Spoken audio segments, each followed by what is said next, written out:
Private Sector Foundation Uganda and MasterCard Foundation held a public-private policy dialogue aimed at forging a way to improve the present East African community policies to help boost investment in the region. Specific attention to Rwanda and Burundi. There is a way it is affecting our trading patterns in as far as import substitution is concerned.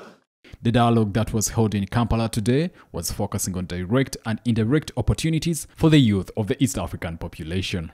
Undertaking studies and acquiring infrastructure corridors for future investments.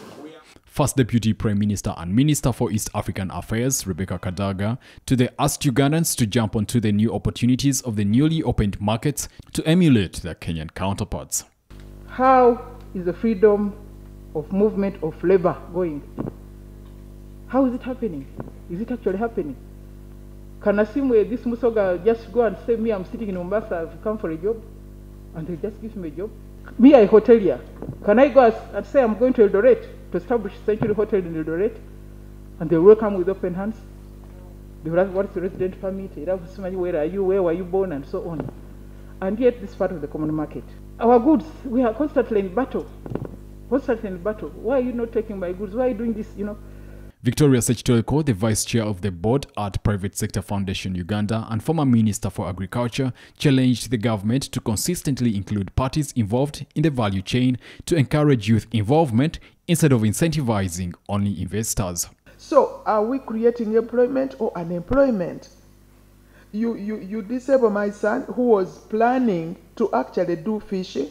You disable my aunt who was selling fish, because that is how she has been putting bread on the table.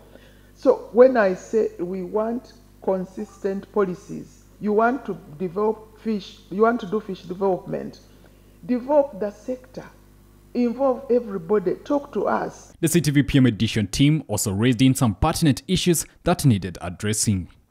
We've cared so much about what we want to take to the world, but less about who is taking it. So how much are we doing to make sure that it's Ugandans participating in taking that which we want to take to the world? People do not know enough.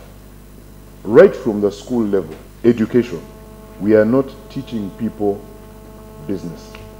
We are not teaching them entrepreneurship. We are not teaching them the right things. Stephen Asimwe, the Chief Executive Private Sector Foundation Uganda, has encouraged Ugandans to dialogue in order to stimulate action and guide policy in business to maximize opportunities in the East African community. It is our considered view that at the East African Legislative Assembly, at the Ministry of East African Community Affairs, at the Ministry of Foreign Affairs, this dialogue continues to take place to ensure that there is a peaceful engagement of doing business. The public-private policy dialogue held by the Private Sector Foundation and MasterCard has been themed the impact of the East African integration on investment and job creation. Now the question is, how long is the dialogue going to go on and when will action take place? Are we going to walk the talk? My name is Kalachi Brian, CTV PM Edition.